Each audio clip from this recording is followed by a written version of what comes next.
Ako ang inyong Lolo Pael at ito ang aking kwento.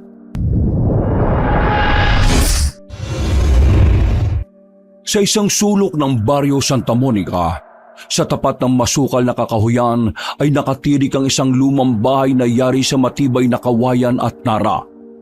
May kalumaan na ito. May mga bahagi ng kupas ang pintura at sumisingaw ang mga haligi sa kalawang ng panahon. Pero matibay pa rin. Dito naninirahan si Aling Kingking, isang matandang babae na kilala sa baryo bilang mapag-alaga at mapagmahal sa mga hayop, lalo na sa mga pusa. Nakahiligan ng matandang babae ang pag-aalaga ng mga pusa noong bata pa lamang siya. Mahilig din kasi noong mag-alaga ng mga hayop ang kanyang mga magulang at ito ang isa sa mga magagandang bagay na namana niya sa mga yon. Isa rin sa paniniwala niya na kung tunay ang pagmamahal mo sa isang hayop ay ililigtas ka ng mga ito sa takdang panahon. Katulad na lang ng mga kasabihan na kinukuha ng mga hayop na inaalagaan natin ang anumang aksidente, sakit, o karamdaman at iba pang masasamang bagay na pwedeng mangyari sa atin. Makailang beses nang napatunayan to ni Aling Kingking. Dahil maraming beses lalo na sa tuwing nagkakasakit siya, dala na rin ng katandaan ay may isa siyang pusa na nauunang mamaalam. Pagkatapos yung mangyari, kinabukasan lang ay bubuti na kagad ang kanyang pakiramdam. Kaya malaki rin ang pasasalamat niya sa mga alagang hayop dahil alam niyang tinutulungan siya ng mga ito na humaba pa ang kanyang buhay. Bukod sa biyaya ng Diyos, pinaniniwalaan ni Aling Kingking na ang mga pusa niya ang isa rin sa dahilan kung bakit siya umabot sa edad na 75. Hanggang ngayon ay masasabi niyang malakas pa rin siya. Malinaw ang mga mata, pandinig at panlasa. Medyo mabagal na nga lang talaga siyang kumilos, dala na nga rin ng mga butong nanghihina na rin, dala ng katandaan. Magandang umaga, Aling Kingking. Magandang umaga rin, Dayang-Dayang. Aling Kingking naman ho. Ayaw niyo naman talaga akong tantanan sa pagtawag ng Dayang-Dayang Napapasayaw ho tuloy ako palagi kapag tinatawag niyo ako niyan. Dayan na lang po kasi. Ang tagal ng tawag sa iyo ng mga kabaryo natin yan. Hindi ka pa rin nasasanay. Ako nga tumanda na lang lahat-lahat at Aling Kingking na ang nakasanayan ko. Hindi na ako sanay na tawagin sa totoo kong pangalan. Para tuloy ho tayo mga mananayo ng taon hayaan mo na. Kung ano ang kaliwan ng mga tao, mas mainam na yon kaysa tayo pang magbigay ng kalungkutan sa kanila. Sabagay, may punto naman ho kayo. Maiba ko. Anong sadya mo't kaaga-aga mo rito sa akin? Malamang may hatid ka na namang chismis, Nakakatuwa ho talaga kayo. Alam na alam niyo at kabisado niyo na ho talaga ako. Siyempre ho, meron akong bago at sariwang-sariwang hatid na balita. Kahit kailan ka talaga, hindi pa nga ako nakakapagkape ay ang kagad ang ibubungad mo sa akin. Ayaw niyo bang mapakinggan? Siya sige. Saglit lang at kukunin ko muna yung pagkain ng mga alaga kong pusa. Halika sa loob at samahan mo ako. Magkwento ka na habang nagpapakain ako ng mga hayop. Pumasok nga kaagad ang 40 anyos na babae sa bakuran ni Aling Kingking. Pagdating nila sa likod ng bahay ay nagulat ang babae nang makita ang napakalaking kulungan ng pusa na parabang kwarto na ng isang tao. Hindi na ho yata kulungan yan, Aling Kingking. Kasing laki na ho ng kwarto ko yan Mas malaki pa nga yata. Pinagawa ko yan kay Pepito. Mabuti nga at natapos niya ng maghapon lang Mahusay naman ho talaga si Ma'am Piping. Siya, ikwento mo na yung bago mong chismis. Siguraduhin mong mabubusog ako niyan sa chismis mo na yan, Natawa lang ang babae sa sinabi ni Aling Kingking. At habang nagpapakain ng mga alagang hayop ay sinimulan na nga nila ang chismisan. Tungkol yon sa magkapatid na Porcelana at Morena. Mga kabaryo nilang palaging tampulan ng chismis dahil sa kung ano-anong kahihiyan ng mga pinaggagagawa sa baryo. Hindi nila kasundo ang magkapatid dahil bukod sa kagaspangan ng mga pag-uugali ay mapanakit ang mga yon sa hayop. Minsan na rin inireklamo ng mga yon ang patungkol sa pagkukup ng mga pusa ni Aling Kingking. Kaya mas lalong uminit ang dugo nila sa isa't isa. Matapos may kwento ang tungkol sa bagong kalokohan ni na Porcelana at Morena, ay tawa lang ng tawa si Aling Kingking habang pinapakain ng mga pusang dumadapo sa kanyang paanan. Lagpas sa 10 na ang kanyang mga alaga. Iba't ibang kulay, puti, abo, batik-batik, at ilang may kakaibang marka sa katawan. Kaya habang nagkukwentuhan ay hindi na rin nila namamalayan ng oras dahil sa pagkaaliw sa mga nasabing hayop. Kahit kailan talaga yung magkapatid na yan? Kung ano-anong kalokohan na lang ang pinaggagawa. Sanay na sila sa kahihiyan ano?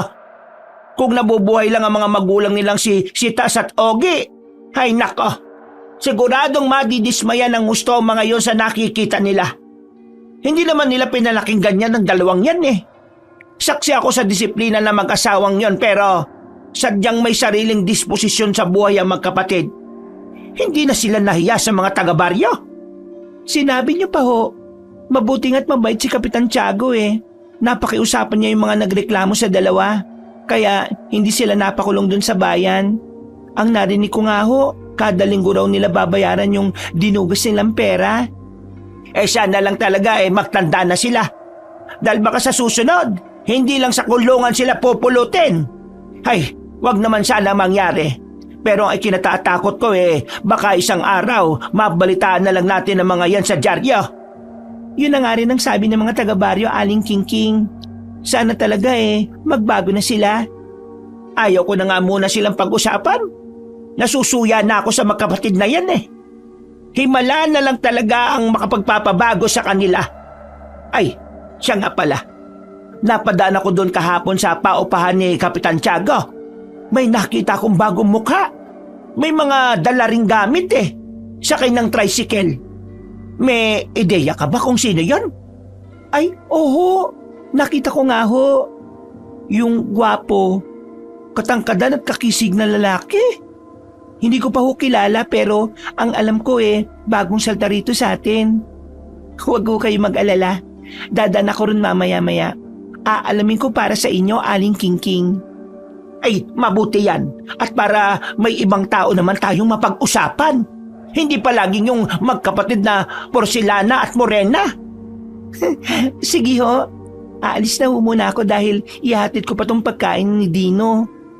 Baka magtampo na naman yon at di ko raw siya hinahatiran ng pagkain sa trabaho Hay nako, yang kapatid mo talaga. Napakamatampuhin. Ay wala ho tayong magagawa, bunso bunso rin naman ako sa aming magkakapatid pero hindi ako ganyan kamatampuhin. Ay, bunso ho pala kayo? Yan yun lang sinabi sa akin yan Ay sige na, at magmadali ka na dahil baka magtampo na yung si Dino na yan. Pag-alis ni Dayang-Dayang ay napabuntong hininga na lang si Aling Kingking habang patuloy sa pagpapakain sa mga alaga niyang pusa. Walang sino man sa baryo ang makapagsasabi kung may mga anak o pamilya pa siya. Ang alam lamang ng lahat, mula pa nang pumanaw ang kanyang asawa 15 taon na ang nakalilipas, ay namuhay na siyang mag-isa. At sa halip na mga tao, mga pusa ang piniling kasama ng matandang babae sa araw-araw. Mas komportable kasi ang matandang ginang sa mga hayop kaysa sa tao. Pero may pangilan-ilan katulad ni Dayang-Dayang ang nakakapalagayan niya ng loob at ito lang din ang palagi niyang kausap.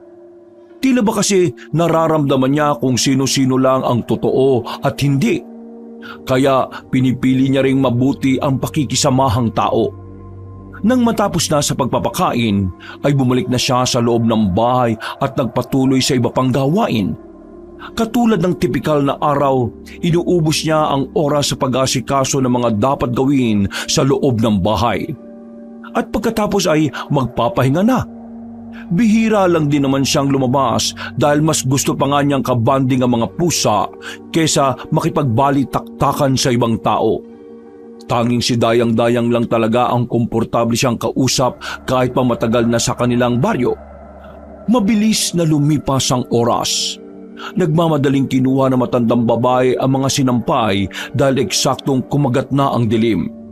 Napatingin din siyang bigla sa kalangitan kaya napansin niyang medyo makulimlim ang kalangitan.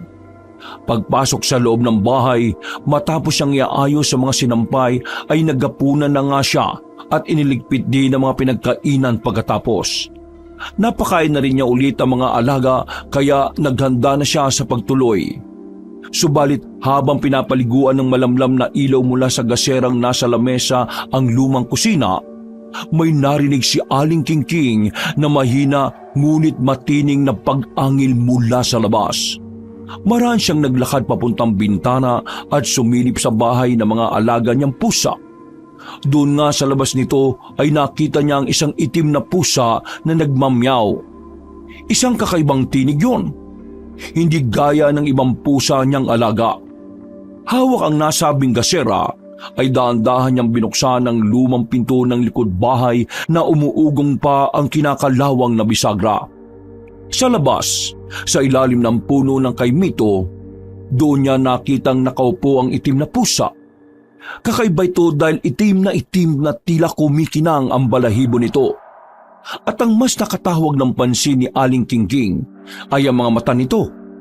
Ang kanan ay kulay ginto habang ang kabila naman ay kulay bughaw. Pinagmasdan niya muna ng maigi ang nasabing pusa na tila nakipagtitigan din sa kanya. Napatingin siya at napakunot ng noo nang mapansin ng tila pagka-inusyente ng nasabing hayop. Aba, at saan ka nang galing pusang itim? Mas lalong napangiti ang matandang babae nang umiktad ang ulo ng nasabing pusa na parang nagtataka sa tanong niya. Dahil doon ay pumasok muna siya sa loob ng bahay at kumuha ng natira niyang tinapay.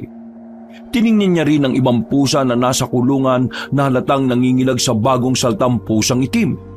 Sanay na si Aling Kingking sa ganoong reaksyon ng mga pusa kapag merong napapadpad doon o naliligaw na bago. Kaya hindi na niya masyadong pinagtuunan ng pansin ang reaksyon ng mga nasa kulungan. Inilipag niya ang kaunting tinapay na hawak-hawak at ang pusa naman ay dahan-dahang lumapit. Maingat itong gumalaw. Parang may dalang hiwaga sa bawat takbang. Hindi gaya ng ibang pusang sabik at mabilis kumain. Ito ay tumingin muna kay Aling Kingking sakalang dahan-dahang dinampian ng dila ang pagkain. Aba, at maamo ka naman pala eh. Ay sige, kumain ka at ubusin mo yan ha. Itim na may magandang mata na pusa. Sino kayang may-ari sa'yo? Ang ganda-ganda mo pero hinahayaan ka lang. Kung ligaw na pusa ka ay pwede kitang ampunin. Nagmeow-meow lang ng nagmeow-meow ang pusa habang nilalantakan ng tinapay. Parang nakikipag-usap din yon kaya aliw ni aliw si Aling Kingking. Nang maubos na ang tinapay ay tumingin ang hayop sa kanya at pinagmasdan siya ng matagal. Napansin ng matandang babae ang tila pagkinang ng mga mata nito, kaya medyo nahiwagaan siya. Gusto mo pa bang kumain? Pasensya na dahil wala talaga akong natirang pagkain eh. Ay, hindi bale. Ipagtatabi kita ng pagkain para pagbalik mo rito marami kang makain. Hindi pa man natatapos ang pagsasalita ay tumalo na ang pusang itim sa bakod. Lumingon pa yun sa kanya bago tumalon palayo. Nang mawala na ito, ay napabuntong hininga na lang ang matandang babae bago maglakad pabalik sa loob ng bahay. Napalingon pa siya saglit sa kulungan ng mga pusa at napansin niya ngang tila mahinahon na ang karamihan. Ah, matulog na tayo mga mahal kong pusa. Kinabukasan, maagang nagpunta si Aling Kingking sa bakery ni Mang Fortunato para kumuha ng mga lumang tinapay. Sa halip kasi na gawing puding ang mga lumang tinapay ay binibigay na lang ng Ginoo ang mga to sa kanya para maipakain sa pusa. Ito ang alternatibong pagkain ng matandang babae sa mga alaga niya na gustong-gusto naman. Matapos makapagpasalamat sa panidero, ay naglakad na nga kagad pauwi si Aling Kingking. Napadaan pa ulit siya sa paupahan ni Kapitan Tiago kaya nakita niya ang bagong salta. Pagkakita sa kanya ng matangkad, wapo at makisig na lalaki ay napasingkit siya ng mga mata. Hindi niya rin maintindihan ng sarili subalit para bang pamilyar sa kanya ang taong yun. Hindi niya tuloy namalaya ng sarili na matagal na nakatitig ang lalaki kaya medyo nakaramdam yun ng pagkailang. Okay na ho ba kayo, Manang? Ay, anak ng tinapay. Pasensya na, iho.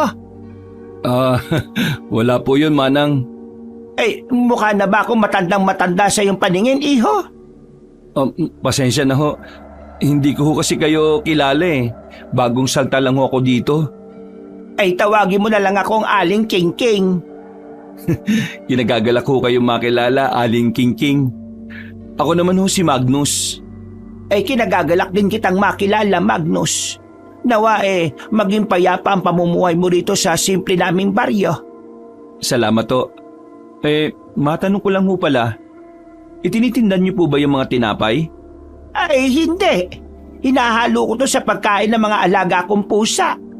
Marami-rami na kasi sila kaya naman hinahaluan ko na lang ng lumang tinapay. Hindi pa to sira.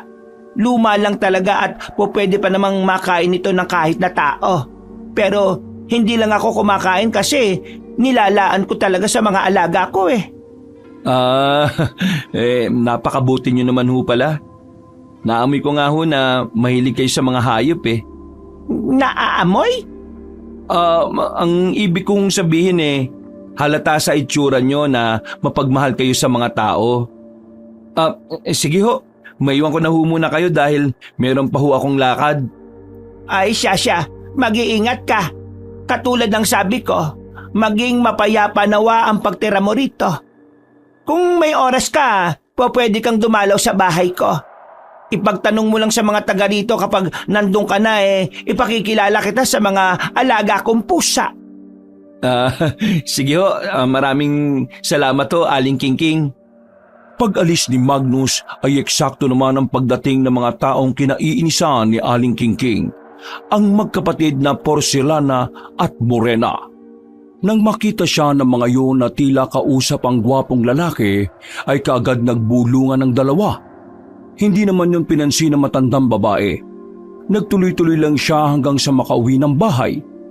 Pinakain kagad ni Aling King-King ang alagang pusa at pansamantalang pinakawala ng mga yon sa bakuran sa likod ng bahay. At habang abala ang mga pusa sa pagkain ay nilinis niya muna ang kulungan ng mga ito. Pinaliguan niya rin muna ang ilan lalo na yung mga sanay sa tubig. Pagkatapos ay nagpahinga na muna siya saglit saka nagtuloy-tuloy sa mga gawaing bahay.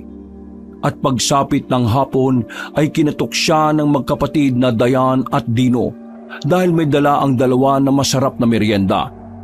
Bukod doon ay may dala ring ulam ang binata na binigay niya upang may mailutong ulam ang matandang babae sa hapunan. Maraming salamat sa inyo magkapatid ha. Pagpalain nawa kayo ng Panginoon. May masarap na mauulam na kami ng mga pusa ko. Kung gusto nyo, dito na rin kayo maghapon ng dalawa. Huwag na kayong tumanggi at sasapukin ko kayong dalawa. Grabe naman Aling King-King. Uy, ate, dito na raw muna tayo maghapunan. Wala namang problema sa akin. Yun naman pala Sige na, at magkape na muna kayo dyan. Ako naman iluluto na tong pang-ulam para maaga-aga tayong makakain. At mabilis na lumipas ang oras. Pasado 7:00 ng gabi ay sabay-sabay silang naghapunan. Nabusog talaga ang magkapatid dahil sa sarap ng pagkakaluto ng tinola kahit pa wala mga preserbatibong pampalasa na nilagay si Aling King-King. At bago umalis ay tinulungan pa nilang magpakain ng mga pusa ang matandang babae. Hanggang sa maya-maya pa ay biglang sumulpot ang pusang itim na may magkaibang kulay na mga mata. Aling King-King, may bagong pusa yan yung kagabing pusa. Tingnan niyo ang kulay ng mga mata niya. Pansinin niyo at magkaiba. Oo nga no, ang ganda naman ng mga mata niya. Pero medyo nakakatakot din. Kakaiba siya kung makatingin Aling King-King, parang tao na nanlilibak. Kaninong pusa po ba yan? Hindi ko rin alam. Kagabi lang yan napadaan dito sa akin Tapos bumalik ngayon. Parang naamoy niya kagad ang pagkain natin dito. Halika rito, Ming-Ming. Itim na pusa.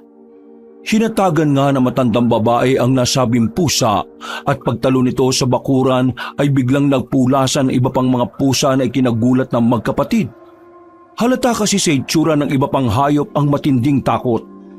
Bakit parang takot na takot yung iba sa itim na pusa? Ganyan naman talaga kapag may bagong salta. Kundi sila takot yung bagong salta naman ang natatakot at naiilang. May instinct kasi ang mga pusa, Dino. Ramdam nila kapag matapang ang kaharap nila. Siguro, alpha ang pusang itim na yan kaya kinatatakutan nila.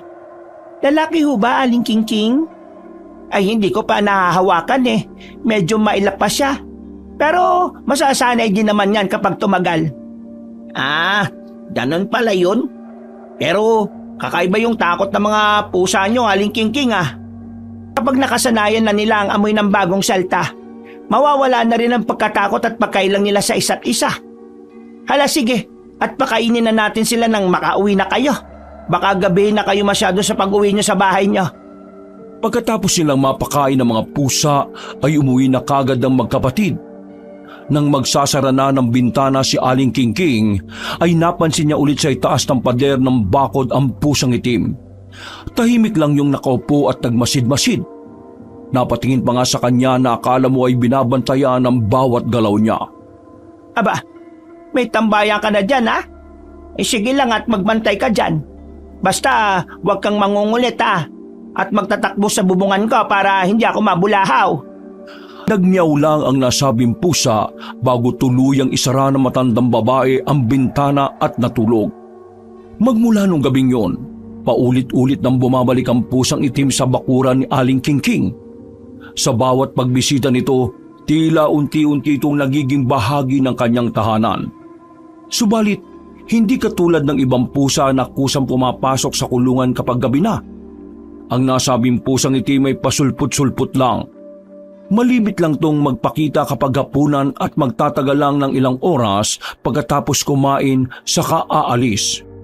Hinayaan muna ng matandang babae dahil alam niyang hindi pa rin palagay ang nasabing pusa sa lugar. Ganon din ang iba niyang alaga na tila ilag na ilag sa pusang itim. Isang hapon, nayaya si Aling Kingking ni na Kapitan Tiago na sumama sa paglalamay sa isa sa mga matatanda ng baryong namatay na si Manang Biday. Sumama naman siya dahil nandun din naman si Dayang-Dayang at iba pang matatanda ng baryo. Nandoon din ang magkapatid na Porcelana at Morena pero umiwas na lang sila dito para na rin hindi nakakaya sa pinaglalamayan. Pinasimulan ng pagdarasal sa yumao at nang matapos na ay naghain na nga ng makakain nila ang anak ng namatay. Ilang saglit pa habang nag-uusap, mula sa hindi kalayuan ay napansin niya ang pusang itim na palaging nagpupunta sa bahay niya tuwing gabi.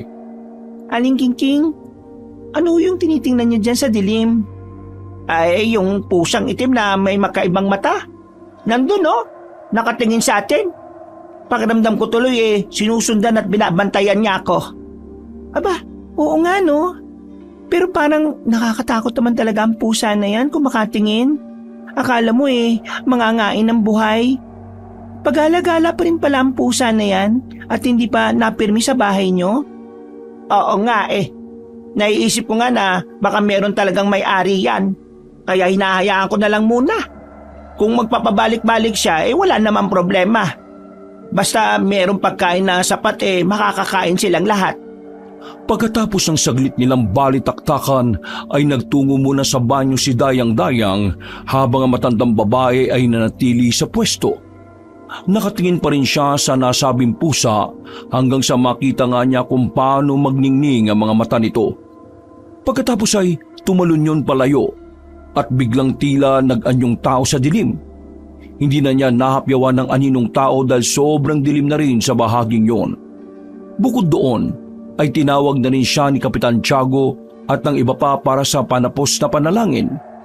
Nang matapos na, ay naunang nagpaalam si Aling Kingking sa kanila dahil nag-aalala siyang magugutom na ang mga alagang pusa. At dahil nakikipagkwentuhan pa si na Kapitan Tiago, kaya si Dayang-Dayang na lang munang sumama sa kanya. Sa hindi inaasahang pagkakataon ay nakasabay pa nila sila Porcelana at Morena na sinadya rin yung mangyari. Nagparinig pa nga ang magkapatid ng kung ano-anong mga bagay laban sa matandang babae. Hindi na nga nakapagtimpi si Dayang-Dayang at gusto ng patulan ng dalawa. Dayang-dayang, wag mo nang patulan ng mga yan. Ganyan talaga ang mga latang walang laman. Maingay, pero walang maibubuga. Nakakainis na kasi Aling Kingking eh. Hindi na talaga ako makapagpigil. At baka masaktan ko na tong dalawang to eh. Hayaan mo na. Ikaw naman at parang di ka pa nasanay sa mga yan. Magmadali na lang tayo sa paglalakad. Bago pa matapos na matandang babae ang pagsasalita, ay humarang na sa dinaraanan nila sina Porcelana at Morena. Umirap-irap pa ang magkapatid habang tinatapunan sila ng panlilibak na tingin. Gumanti naman na matinding pag-irap si Dayang-Dayang. Hindi talaga siya nagpatalo hanggang sa makarinig sila mula sa hindi kalayuan ng gumagaralgal na tinig ng hayop. Halatang galit na galit yun, pero hindi naman nila mapunto kung saan ang gagaling dahil napapalibutan ng mga kapunuan ng daan. Dahil sa takot ay dali-daling nagtakbuhan ng magkapatid hanggang sa tuluyang mawala sa paningin ni na Aling Kingking at Dayang-Dayang. Pagkatapos noon ay nagkatinginan sila at pasimpleng nagtawanan. Katakataka nga lang din na biglang nawala ang tunog ng nagngangalit na hayop pagkaalis ng magkapatid. Buti nga sa dalawang yon, napakayayabang. Matatakotin naman pala. Eh teka, ano ba yung ingay na yon? Anong hayop ang may gawa kaya nun? Eh di ko rin alam. Halika na at nagugutom na mga alaga kong pusa. Ay, sige ho. Pagdating nila sa tapat ng bahay ay nagpaalam na rin si Dayang-Dayang kaya dali-dali rin pumasok ang matandang babae sa loob ng kanyang bakuran. Dumiretso siya sa likod ng bahay at nagulat siya pagtingin sa loob ng kulungan. Nakita niya roon na nakaupo sa pinakagitna ng tarangkahan ang itim na pusa habang nakatitig ang ibang mga alaga niyang pusa sa malayo. Wari umiiwas dito. Aba, parang ikaw ang hari ng mga pusa niya sa datingan mo ah. Natigilan na siya dahil habang nakatitig ang nasabing pusa ay tila ba may kung anong hindi niya maipaliwanag sa tingin ng pusang ito. Dahil doon ay napaiwas siya ng tingin at kaagad na nga lang pinakain ng mga alagang hayop. Isa-isang naglapitan ng mga pusa habang ang itim na nasa tarangkahan ay nakamasidlang. Kumuha siya ng isa pang plato at naglagay ng pagkain para sa itim na pusa. Hinayaan na niyang manginain ng mga yon at pumasok na kaagad siya sa loob ng bahay. Nang matutulog na ay sa kanya lang din napagtanto ang isang bagay. Ay, oo nga pala. Paano nakapasok dun yung pusang itim na yon? Eh sigurado kong nakakandado yung pinto ng kulungan nila eh. Ay nako, hayaan ko na nga't mananakit lang ang ulo ko kakaisip. Nanalangin na ang matandang babae bago matulog ng mahimbing. Kinabukasan, paggising niya ay isang balita ang nasagap niya mula sa labas, pagkagaling niya sa bakery. Inatake nga raw ng kung anong mabangis na hayop ang magkapatid na Porcelana at Morena. Ngayon ay pareho silang nasa ospital at ginagamot ang sugat. Naturukan na rin sila ng anti-tetano at anti-rabies para hindi maimpeksyon. Ayon pa sa balibalita, nasugatan daw ng tiyuhin ni na Porcelana at Morena na si Mang Kayong ang nasabing mabangis na hayop. Kaya ito tumigil sa pagsalakay at umalis. At ang mas nakakagulat sa kwento ng Ginoo ay hindi raw basta-basta na mabangis na hayop lang ang nakaengkwentro nila at nanakit sa kanyang mga pamangkin. Kitang-kita raw kasi ng dalawa niyang mga mata na merong tila mga galamay ng pusit na lumabas sa bibig ng nasabing mabangis na hayop. Dahil tuloy sa mga kwentong yon ay nagduda ang ilang mga tao. Lalo na at kilala si Mang Kayong sa lugar na gumagamit ng ipinagbabawal na droga. Habang pauwi ay napadaan si Aling Kingking sa paupahan ni Kapitan Tiago. Nang makita niya sa bandang poso si Magnus ay eksakto na bigla yung natumba. Sa taranta na matandang babae ay nabitiwan niya ang hawak na supot at nagmamadaling lumapit sa gwapong lalaki para tumulong. Nakita niya pa ang bandang kaliwang hita noon na nagdurugo dahil parabang nahiwa sa gilid ng bakal ng poso. Ayos ka lang ba, Magnus? Ayos lang ho. Nadulas ako eh. Nagdugo tuloy itong... Gamutin mo kaagad at kuskusin ang bawang para hindi ma-impeksyon. Oo. Salamat to. Grabe naman ang pagdurugo niyan. Saka ba tumama? Diyan sa kanto ng poso? Ay nako, kinakalawang pa naman na yan. Magpaturo ka ng ineksyon anti-tetanus sa center. Libre at wala naman yung bayad. Mahirap na kapag natetano ka. Oo, sige ho. Susundin ko pa yung sinabi nyo. Lilinisin ko lang muna ito. Nang tingnan niyo ni Aling Kingking, ay ganoon na lang ang pagkagulat niya dahil para yung hiwa ng patalim.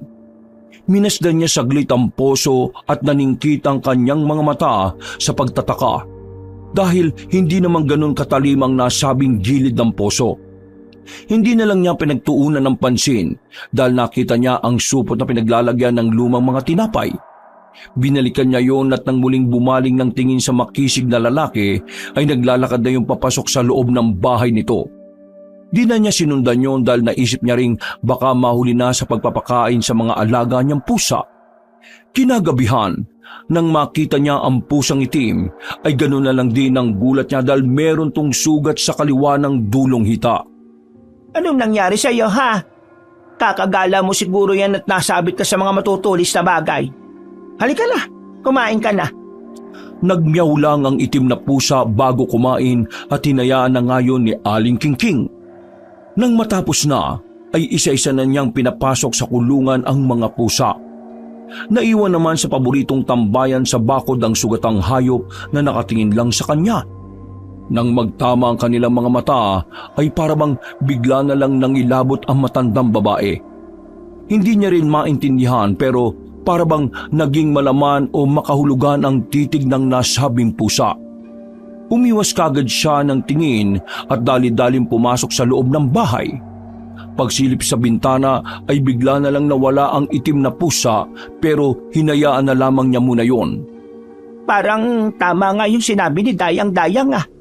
May kakaibang sa titig ng pusang yon. Nakakakilabot naman. Naudlot na sa pagsasalita ang matandang babae dahil isang nakakapangilabot na alulong ng aso ang kanyang narinig mula sa hindi kalayuan. Sinundan din to ng tahulan ng mga aso sa iba't iba pang panig ng baryo. Pagkatapos yung marinig ay dumiretso kagad siya sa kwarto at nanalangin dahil alam niyang hindi magandang pangitain ang ganoong bagay. Bilang isang matandang babae ay subok na ni Aling Kingking ang patungkol sa pag-alulong ng aso sa gabi. Panginoon, ingatan mo nawa ang mga tao dito sa baryo namin. Ilayo mo ang lahat sa kapahamakan, lalo na ang mga taong malapit sa puso ko, katulad ni na Dayang-Dayang, Dino, Kapitan Tiago at ang iba pa. Dinadasal ko rin ang magkapatid na Porcelana at Morena na sa kabila ng kagaspangan ng pag-uugali nila igawad mo pa rin sa kanila ang mabilis na kagalingan. Pati ang mga alaga kong pusa. Kayo na ang baala sa lahat. Masunod nawa ang nais mo sa ngalan ng Diyos Ama, Diyos Anak at Diyos Espiritu Santo. Amen. Pagkatapos siyang sabihin yon, ay matiwasay na nga siyang nakatulog. Kinabukasan, sa biyaya ng Panginoon ay wala namang naiulat na namatay sa taga-baryo. Laking pasalamat ni Aling Kingking dahil alam niyang tinupad ng Panginoon ng kanyang panalangin. Naging kampante na rin siya hanggang sa mga sumunod pang araw at mga gabi. Sa tuwing nakatambay ang itim na pusa sa itaas ng bakod, pakiramdam niya ay parang may mga matang laging nakamasid sa kanya. Sa tuwing umaalis yun, ay nagiging komportable na siya. Kaya naman nagkaroon na tuloy siya ng agam-agam na pakainin ng pusa.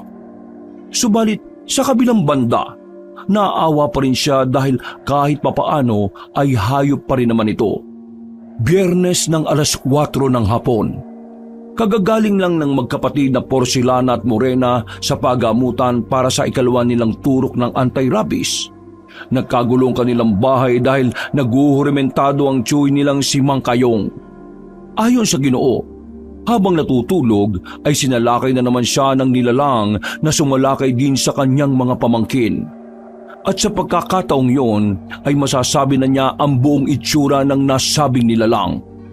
Para lang daw yung ordinaryong pusang itim na may magkaibang kulay na mga mata Pero ang nakakatakot ay may lumalabas na mga galamay ng pusit o pugita sa bibig nito.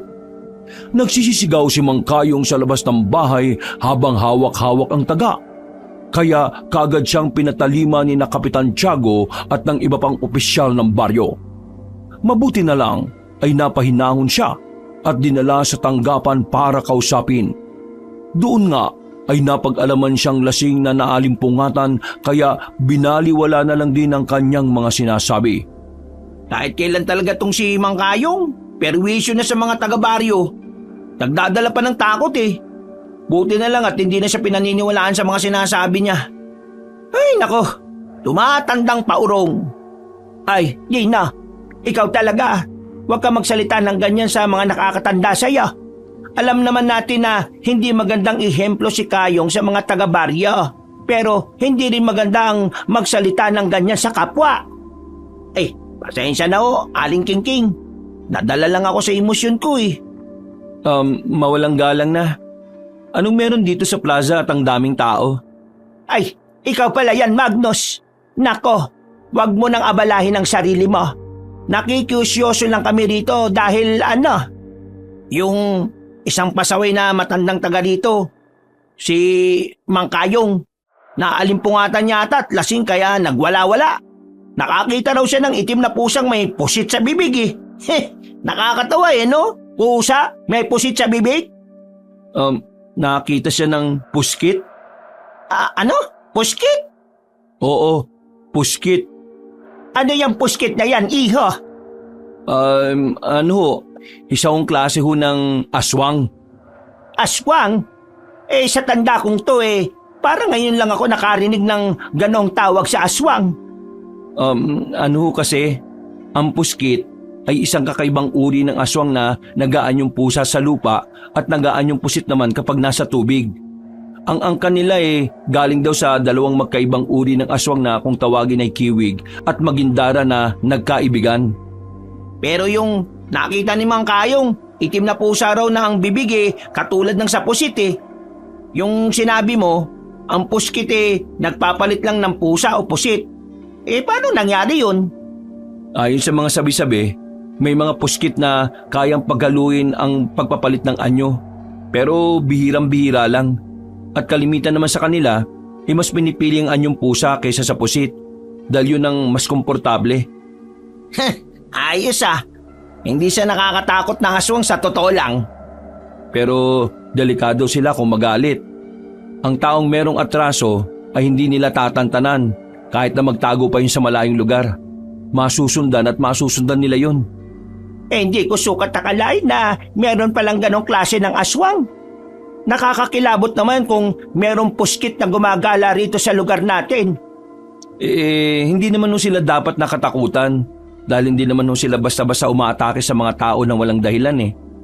At saka, pasensya na Magnus Para sa akin lang naman, hindi ganun kapani-paniwala yung mga sinasabi mo eh. Ngayon lang kasi talaga ako nakarinig ng ganong klase ng aswang. Kapag nakakita ako nun sa dagat, baka gawin ko lang kalamaris yun eh.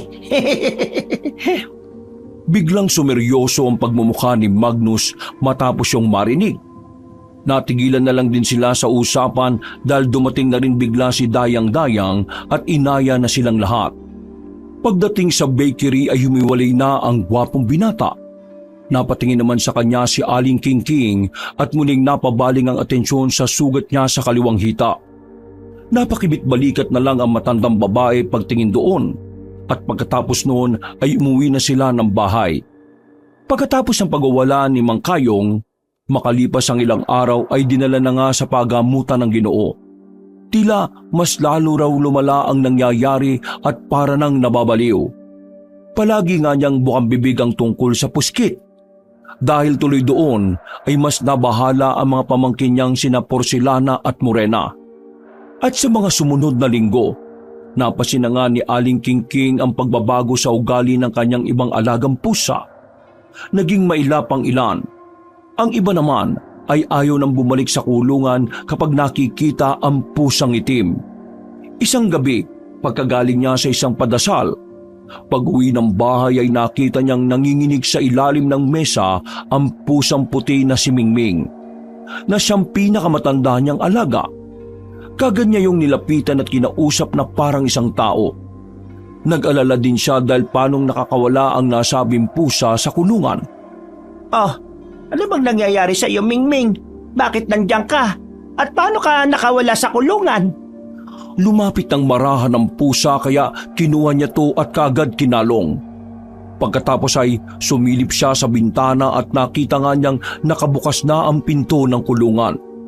Dala-dala si Mingming ay lumabas siya ng bahay pero nang malapit na ay tumalon ang nasabing pusa at tumakbo ulit papasok sa loob. Nakita niya rin ang isa pang pusa na wala ng buhay malapit sa bakod kung saan madalas tumambay ang pusang itim. Wala na itong bakas ng sugat ngunit tuwid at naninigas na ang tuyot na katawan habang nakadilat ang mga mata sa kawalan.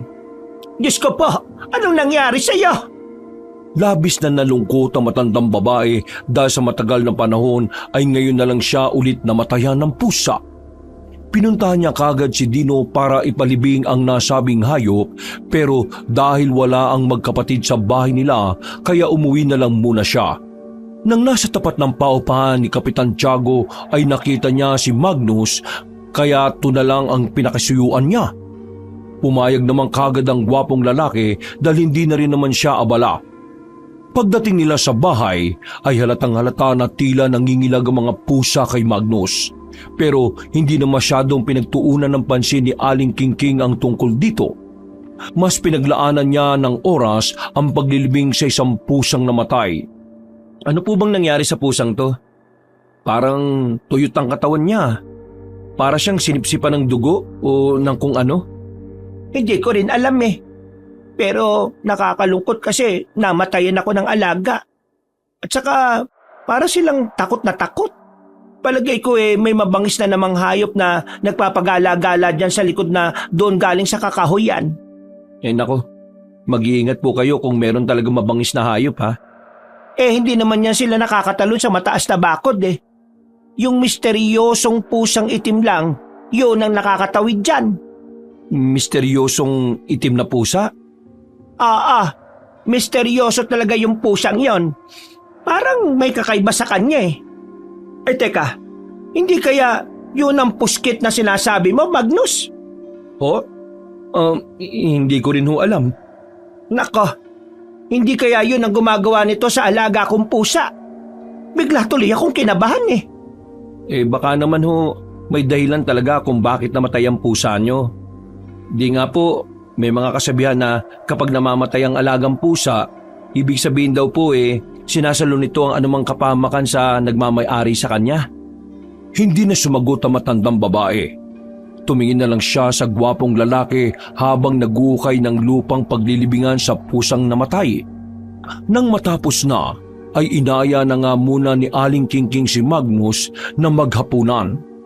Tatanggi pa sana ang binata pero humalimuyak ang masarap na luto niya kaya napaupo yun kagad sa harap ng hapagkainan.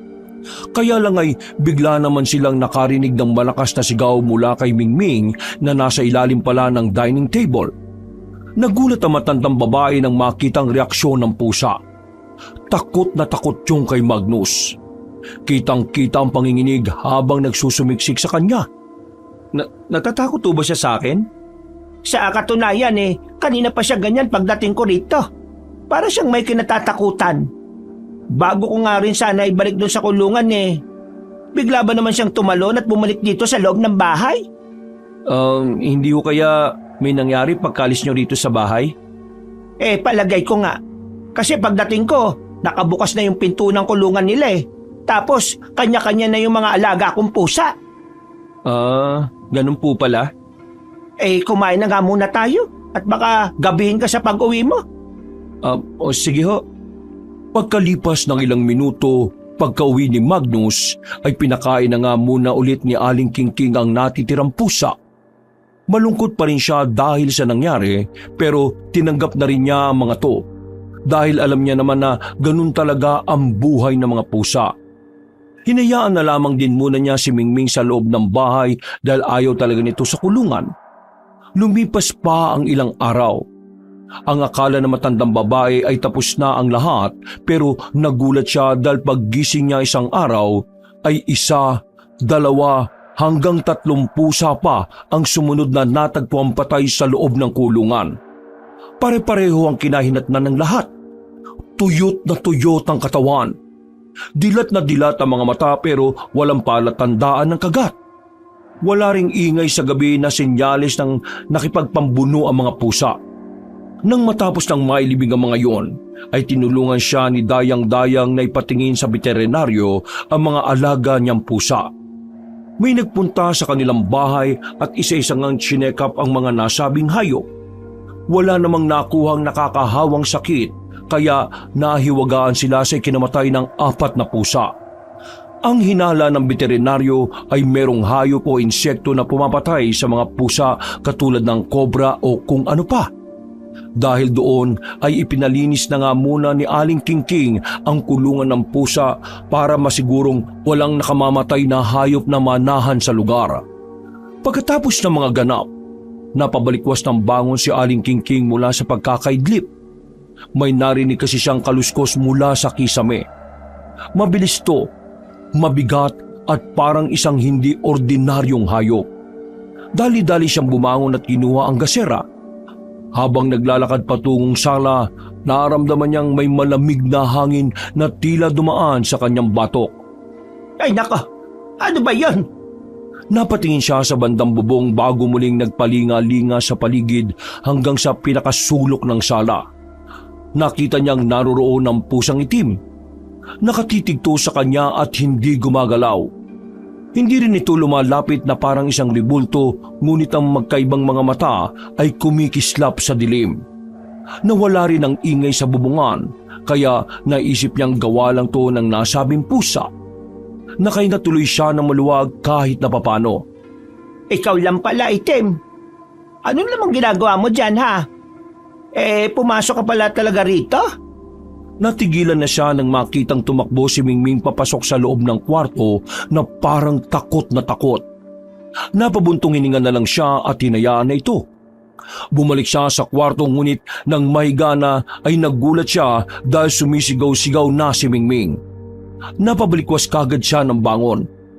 Pagtingin niya sa harapan ay ganun na lang ang pagkagimbal niya pagkakita sa pusang itim. Paano ay naging isa na nga tong puskit katulad ng ikinukwento ni Magnus. Kitang-kita ng dalawa niyang mga mata kung paanong mula sa bibig ng nasabing pusang itim ay lumabas sa mga galamay ng pusit. Nilingkis na mga yon si Mingming na nagmamakaawa at tumihingi sa kanya ng tulong. Dahil naman sa takot ay naistatwa na lang si Aling Kingking habang nakatingin sa karumal-dumal na pangyayari. Dumiretso ang mga matutulis na galamay ng puskit papasok sa loob ng bibig ng kaawa-awang si Miming. At unti-unti ngang hinigop ng aswang ang dugo at laman loob nito. Nang matapos na ay nanuyot at nanigas na nga ang walang kalaban-laban na pusa bago bumagsak sa sahig. Pagkalaon ay humarap sa kanya ang itim na pusa na nanatili ang galamay ng pusit sa bibig. Ilang saglit pa ay unti-unti na nga tong nag-anyong tao pero pumikit na ang matandang babae habang napapasigaw sa sobrang takot. Diyos ko po, Mingming! Tulungan niya ako! May puskit na pumatay sa pusa ka! Kasunod noon ay naramdaman na lang niya ang pagdampi ng malagkit na kung ano sa kanyang mukha. Pagdilat ng mga mata niya ay naaninag niya ang galamay ng puskit kaya nataranta siya at napabalikwas ng bangon. Basang-basa siya ng pawis habang dinidilaan ni Mingming sa mukha na para siyang ginigising kanina sa matinding bangungot. Napanaginipan ko lang pala. Panaginip lang pala yun. Diyos ko po, napanaginipan ko ang puskit. Salamat Panginoon at walang nangyaring masama. Paglabas ng kwarto ay nakita niya ulit sa bandang bintana ang itim na pusa. Nakatayo sa pasimano at hindi gumagalaw at ang mga matang magkaiba ang kulay ay nakatutok sa kanya habang walang kurap. Siya na lang ang umiwas ng tingin hanggang sa umalis na lang yun at tumalon palabas ng bakuran. Magmula nang mangyari ang panaginip na yon ay tila naging mas mapagbantay si Aling Kingking. Bawat ingay sa bubong Bawat kaluskos sa silong ng bahay ay pinakikinggan, pinakikiramdaman niyang mabuti. Malakas na kasi talaga ang kutob niya na para talagang merong kakaiba na hindi niya mawari. Alas 5 ng hapon ng Huwebes, pinatingin niya ulit kay Ma'am Piping ang kulungan. Pinadoblihan niya ang harang para hindi mapasok ng mga iba pang hayop. Eksakto na nakatambay ang itim na pusa sa ibabaw ng bakod at nang makita yon ng Ginoong Karpintero ay tila nagulat siya. Aba, Aling King, hindi ko akalain dito mapapatpad ang pusa ng Boroluma. Boroluma? Yung pinakadulo-dulo ang baryo rito sa probinsya natin? Hindi ba alam na doon galing yung mga ganyang klase ng pusa na may makaibang kulay? Teka, di ba yung baryo luma ang sabi-sabi maraming maraming ang aswang sa baryo luma, kaya nag-aalisa na mga tao ron eh. Di ba nga, doon ako lumaki kaya alam na alam ko at kabisadong-kabisado ko ang mga ganyang klase ng pusa. Naglipa na talaga ang mga ganyang uri doon. Anong ibig mong sabihin? Na aswang ang pusang yan? Ay, hindi ako ang nagsabi niyan. Ikaw yung nagsabi. Marami kang alam na uri ng aswang, hindi ba? Sakto lang naman. Pamilyar ka ba sa aswang na puskit? Puskit? Ay oo. Narinig ko na yan isang beses sa lolo manuluto ko. Yung puskit daw, isa sa mga matatandang klase ng aswang. Hindi sila masyadong kilala sa totoo lang at bihirang-bihira silang mabanggit. Ano raw yung mga aswang na yun eh? Kumbaga sa tao, mga vegetarian. Hindi sila mahilig kumain ng tao. Tapos, nagaan yung pusa at pusit sila. Ang alam ko pa nga yung iba nun, kaya pang magsakuneho. Pero, bihirang-bihira raw sabi ng lolo ko. Kaya nga sila tinawag na puskit kasi pusa, kuneho at pusit. Puskit. Posible kaya na puskit ang pusang itim na yan? Sa totoo lang, mahirap malaman eh. Baka hindi natin alam, may nakain na tayong pusit na aswang pala. Pero ang tanda kong sabi ng lolo ko, hindi ko yun makakalimutan na kapag nag-anyong pusa ang mga puskit, malalaman lang na isa silang aswang kapag pinakain sila ng tinik ng isda. Madalas daw na takot o umiiwas sa mga kagaya nila sa kahit anong lamang dagat. Mas gusto nila mga sariwang karne ng hayop at bihira lang din sila kung tumikim ng tao. Ang mga binibiktima lang nila ay mga taong may maitim na budhi. Nararamdaman at nakikita nila mga aura ng ganong uri ng tao. Napakunot ng noo ang matandang babae at sabay pa silang napatingin sa pusang itim na tumayo at tumalon papunta sa malayo. Nagpatuloy naman si Mang Piping sa pagkukwento at nabahagi nga nito ang kalagayan ngayon ni Mang Kayong. Nang matapos na sa paggawa ng kulungan ay nagpaalam na rin ang karpintero dahil may iba pa siyang aasikasuhin. Mabilis na lumipas ang oras. Kinahapunan ay nagdala ng malaking yellowfin tuna ang magkapatid na Dayang-Dayang at Dino. At katulad ng nakasanayan sa tuwing magdadala sila ng may uulam, ay doon na rin sila kumakain. Pagkatapos magapunan ay halata sa boses ng mga pusa ang pagka-excited dahil amoy na amoy nila ang isda. Dali-dali namang hinatag ni Aling King ang pagkain ng mga hayop dahil alam niyang galak na galak ang mga alaga niya. Ngayon na lang kasi ulit ang mga to makakakain ng isda. Subalit, laking pagtataka niya nang nilagyan ng pagkainan ng pusang itim. Nanayo mga balahibo noon na tila galit na umangil sa kanya. Iwas na iwas ang nasabing pusa kaya bigla niya tuloy naalala ang sinabi ni Mang Piping kaninang hapon. Pero ang tanda kong sabi ng lolo ko hindi ko yung makakalimutan na kapag nag-anyong pusa ang mga puski, malalaman lang na isa silang aswang kapag pinakain sila ng tinik ng isda. Madalas daw na takot o umiiwas sa mga kagaya nila sa kahit anong lamang dagat. Mas gusto nila ang mga sariwang karne ng hayop. Kung totoo yung sinasabi ni Piping, ibig sabihin lang nito, itong pusang itim Aling King, ayos lang mo ba kayo? Ay, oo, Ayos lang ako din na. Nasaan ang ate mo? Nauna na ho sa loob. Siya na raw kasi ang maghuhugas sa mga pinagkainan natin. Yung pusang itim, tumakbo na palayo eh. Mukhang hindi mahilig sa isda. Ngayon lang ako nakakita ng pusang hindi mahilig sa isda. Napakapihikan nun ah. Hindi na umimik ang matandang babae dahil naglalaro pa rin sa utak niya ang mga pinagsasasabi ni Mang Piping kanina. Doon niya rin napagtagni-tagni ang lahat, lalo na nung mga nangamatay ang ilan niyang alagang pusa. Naisip niyang bigla na ang puskit na nagpapanggap na itim na pusa ang gumawa nito. Maya-maya pa nang aalis na ang magkapatid ay tila gusto niyang pigilan ang mga yon at patulugin muna sa kanyang bahay. Bigla kasi siyang natakot dahil baka muling bumalik ang puskit at siya naman ang pag-interesan. Mabuti na lang din ay naalala niyang hindi nga raw mahilig mambiktima ng tao ang aswang na puskit. At mabilis namang lumipas ang oras. Pasado 12:00 ng hating gabi. Nakapagtatakang gising pa rin si Aling Kingking, pero nanatili lang siyang nakahiga sa kama. Hanggang sa mga oras na yun kasi ay tumatakbo pa rin sa utak niya ang pagiging puskit ng itim na pusang madalas na magtambay sa kanyang bakuran. Ilang saglit pa nga ay nakarinig na siya ng ingay mula sa likod ng bahay. Nagmamadali siyang tumayo at tinungo ang kulungan ng mga pusang alaga at ganun na nga lang ang gulat niya nang makita ang mga takot na mukha ng mga pusa. Kamuntikan na rin siyang matumba nang biglang tumalon sa kanya si Mingming. Mabuti na lang din ay napasandal siya sa pader habang hawak-hawak ang nasabing pusa. Mingming, ano ba nangyayari sa'yo?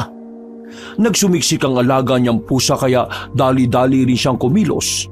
Kahit medyo nahihirapan ay nilapag niya saglit ang nasabing pusa at lumabas siya ng bahay saka binuksan kagad ang pinto ng kulungan dahilan para magpulasa ng mga pusa papasok sa loob ng bahay. Pagkatapos noon ay nakarinig na nga siya ng nakakakilabot na along ng mga aso sa hindi kalayuan. Sinundan na naman yon ng kahulan ng iba pang mga aso hanggang sa makarinig na siya ng garalgal na tunog ng tila isang babangis na hayop sa likod ng bakod. Pagtingin niya sa mga pusa ay tila mas lalo yung mga nataranta, kaya bumalik na kagad siya sa loob ng bahay at nagkandado ng pinto. Dumungaw pa siya sa bintana hanggang sa makakita na nga siya ng galamay ng pusit na paakyat sa bakod. Yung pa lang ang nakikita niyang kabuuan pero alam na niya sa sarili na aswang na puskit yon. Diyos ko po, totoo ngang may puskit dito sa baryo namin. Katulad niya ay nataranta na nga rin ang mga pusa kaya dali-dali niyang inakay ang mga ito papunta sa kwarto. Binilang pa niya ang mga alaga at nagtaka siya dahil kulang ng isa. Nang makita niyang nawawala ang pinakakuting, ay muli niyang binuksan ang pinto ng kwarto at doon nga sumambulat sa kanyang paningin ang nakakakilabot na mukha ng puskit. Nakatunghay yun sa bintanang hindi niya naisara at tila gumagala-gala ang mga galamay ng pusit sa bibig.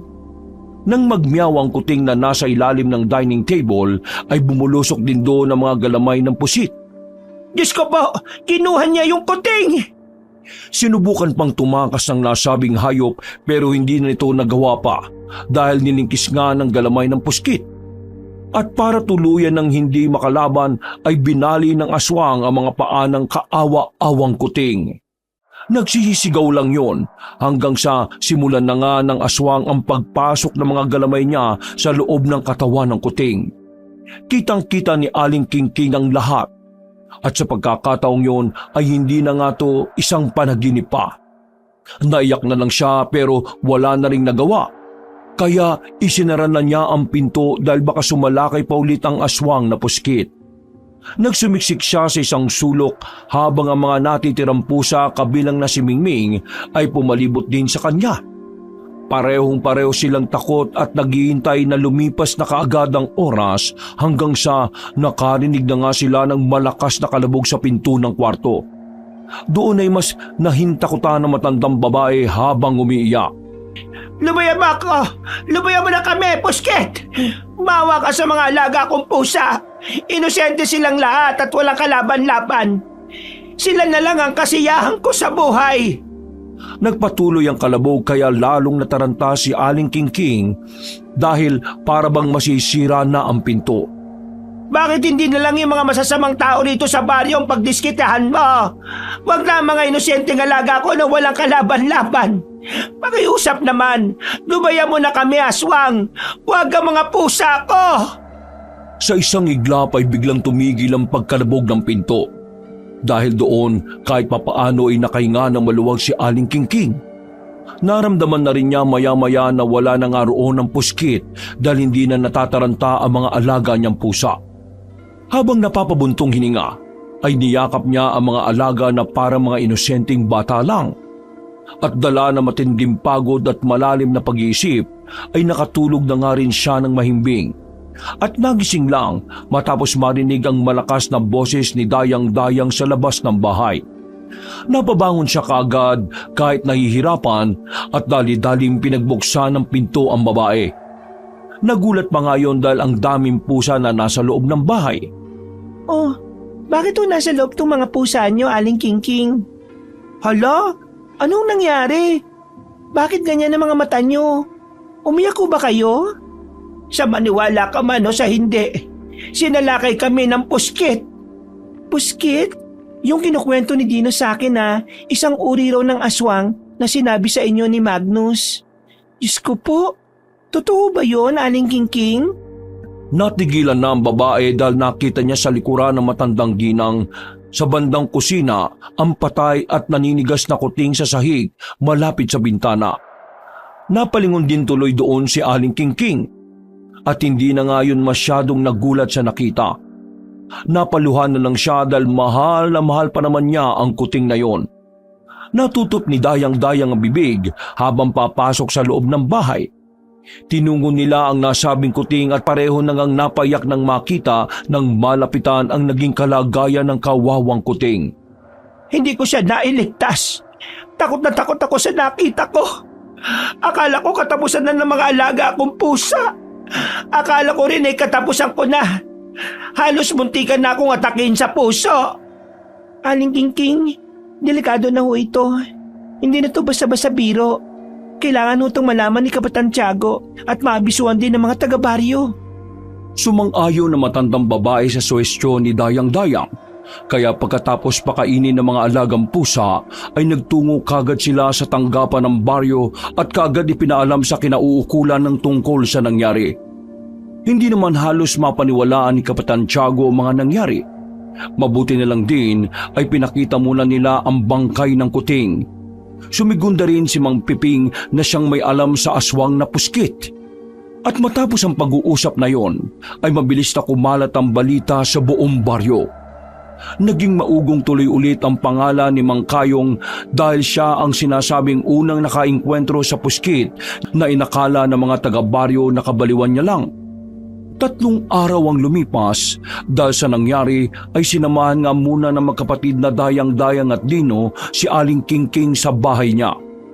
Naging madalas din ang paglibot ni na Kapitan Tiago kasama ang mga pulis baryo sa lugar para mapanatili ang kaligtasan hindi lang sa bahay ng matandang babae kundi pati na rin sa buong baryo na may alagang mga hayop. Naging maayos sa mga sumunod na araw at gabi.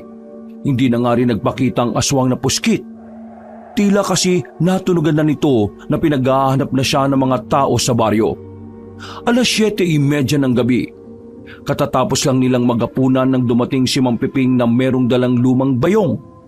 Pagkapasok sa loob ng bahay ay pinagtimpla kagad siya ni Dayang-Dayang ng kape habang nakikipag-usap kay Aling Kingking. Napasadya ka yata, Piping. Medyo gabi na. Ano ba yung dala mo? Pagkain ba yan ng mga pusa? Pasensya na, Aling Kingking. Pero hindi ito pagkain ng mga pusa. Magmula nang pumunta ako rito nung inayos ko yung kulungan ng mga alaga mo kakauwi ko lang ho galing sa misis ko sa bayan. Nabalitaan ko ho kay Kapitan Tiago ang nangyari kaya nagmadali akong sumadya rito kahit gabi na. Ay, ganun ba? Salamat dahil nag-abala ka pa. Pasensya na kung kape na lang ang may hahandog ko sa iyo ha. Pinakain na kasi namin yung mga tira sa mga pusa Ay wala ho yun, Aling Kingking. Sinadya ko naman talagang magpunta rito dahil meron akong ibibigay sa inyo. Ay ano ba yon? pangontra ho sa puskit. Mabuti na lang at may natira pa ako noon na binigay ng inay. Ang tanda kong kasangkapan nito halamang gamot na may halong katas ng hasang ng isda. Medyo maamoy ito kapag binuksan pero yung amoy na yon ang inaayawan ng aswang na puskit. Nang ilabas ni Mang Piping ang maliit na botelya ay tumambad nga sa kanilang paningin ang mamula-mulang likido sa loob nito. Kagad inabot ito ng Ginoo sa matandang babae na sinuri-suri naman ang maliit na botelya. Pagkatapos noon ay marami-rami pa silang napag-usapan patungkol nga sa tamang paggamit ng pangontra sa aswang na puskit. At ilang saglit pa ay nagpaalam na sa kanila ang nagbigay nito. Bago matulog ay nagtulong-tulong sina Aling Kingking, Dayang-Dayang at Tino sa pagsaboy ng pangontra. Sinunod nila ang tinurong instruksyon ni Mang Piping na sa isang tabong tubig magpapatak ng 3 beses. Hahaluin ito at yun na ang ibubuhos sa palibot ng bakuran. Sa ganung paraan ay hindi na makakapasok ang puskit dahil ayaw nito ang amoy ng mga malansang lamang dagat. Habang sinasaboy ang nasabing tubig na nakatasan ng pangontra ay pare-pareho silang napatakip ng ilong dahil sa sobrang lansa ng amoy.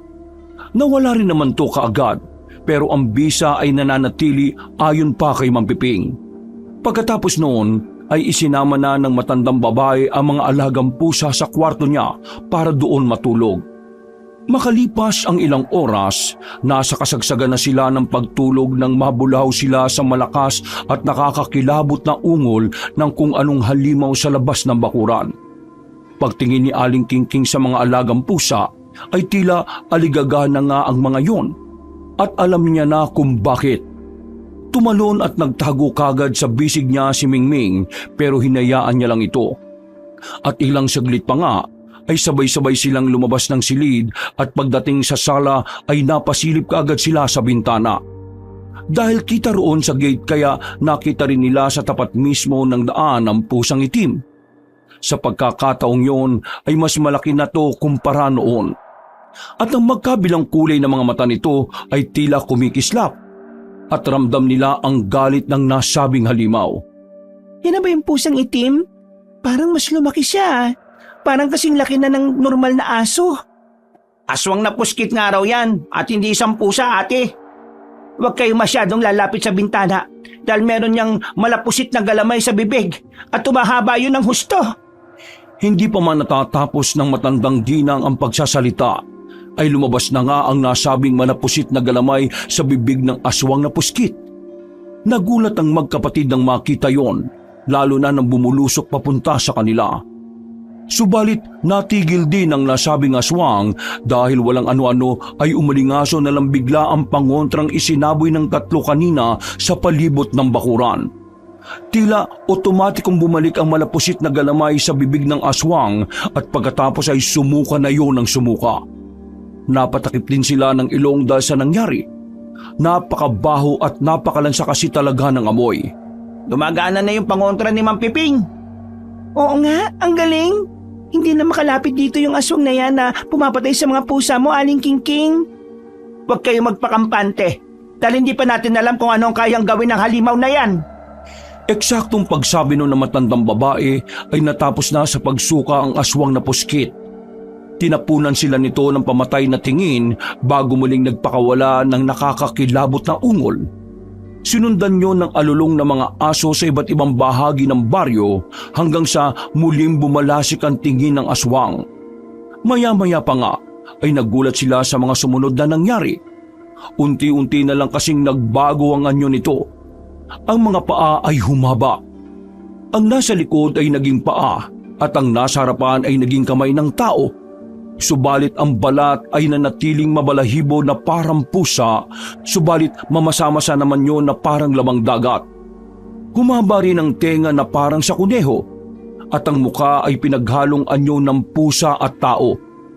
Hindi nagbago ang kulay ng mga mata at ang mas nakakagulat ay pagbuka nito ng bibig ay sumulpot ang mga galamay ng pusit. At ang mas ikinagulat nilang lahat ay nang magsalita ang aswang na puskit. Ibigay niyo na ang mga pagkain ko.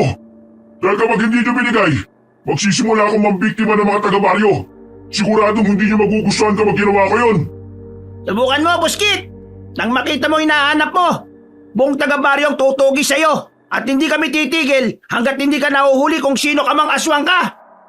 Pagsisisihan niyo tong ginawa niyo, lalo na ang nagbigay ng pangotra na to. Umagda kayo! Umagda kayo! Umungol na naman ng malakas ang aswang na Puskit at pagkatapos noon ay nag-anyo na tong pusa at tumakbo palayo. Nagdatingan na rin kasi ang mga barangay patrol at hinabol na nga ang nasabing halimaw na hindi rin naman nahuli. Nakahinga ng maluwag sina Aling Kingking, Dayang-Dayang at Dino dahil nasiguro nilang hindi na nga makakapasok talaga sa bakuran ang nasabing Puskit. Nakita niyo ba yung itsura ng Puskit kanina? Hindi ko lang maalala pero parang merong kahawig ang mukha niya eh. Kahit pa nasaan yung parang pusa. Oo nga, hindi ko alam pero parang nakita ko na siya. Hindi muna umimik si Aling Kingking sapagkat iniisip niya rin nga na pamilyar ang mukha ng nasabing aswang. Hindi lang din niya mabusesan dahil parang demonyong galing sa hukay ang boses niya kanina. Makalipas ang higit kalahating oras ay bumalik si Kapitan Tiago kasama ang ilang pulis baryo. Ipinaalam nga ng namumuno na hindi na nila naabutan pa ang aswang na Puskit. Pero magpapatuloy pa rin sila sa pagbabantay sa buong baryo upang masiguro na hindi na yun makakapambiktima ng kahit na anong alagang hayop. Kinabukasan, pagsikat ng araw, pumutok nga kagad ang balita patungkol sa aswang na Puskit. Subalit ang mas ikinagulat ng lahat ay ang kahindik-hindik na nangyari kay Mang Kayong. Ayon kasi sa magkapatid na Porcelana at Morena, namatay daw ang kanilang tiyuhin mga bandang 3:30 na madaling araw. Naabutan na lang daw to na nagbabantay na wala ng buhay. Pero ang nakakagulat ay tuyot na tuyot ang katawan ng Ginoo na parang hinigop ang buong lamang loob at ang dugo sa loob ng katawan. Dilat ang mga mata, nakanganga ang natutuyong bibig, habang nakalawit ang nagbabayulet na dila. Bigla tuloy na ikonekta ng mga taga-baryo na posibleng aswang na Puskit ang gumawa nito sa kaawa-awang Ginoo. Ito rin ang hinala ni Aling Kingking dahil nga sa sinabi ng halimaw na mabibiktima siya ng mga tao. Dahil tuloy sa nangyaring yon, ay nabahala at nakonsensya ang matandang babae matapos malaman ang sinapit ni Mang Kayong. Kaya nung pauwi sila galing sa bakery ay malungkot siya at tila wala sa sarili. Napansin kagad yon ni Dayang-Dayang kaya kinausap kagad siya para pagaanin ng kalooban. Bakit o ganyan ang itsura niyo, Aling Kingking? Pakiramdam ko kasi ako ang dahilan kung bakit namatay si Kayong. Narinig mo naman yung sinabi ng Puskit na yon. Kapag hindi ko sinuko ang mga alaga kong pusa sa kanya, sisimulan niyang mambiktima ng mga tao dito sa baryo. Aling Kingking naman, huwag niyong sisihin ang sarili niyo.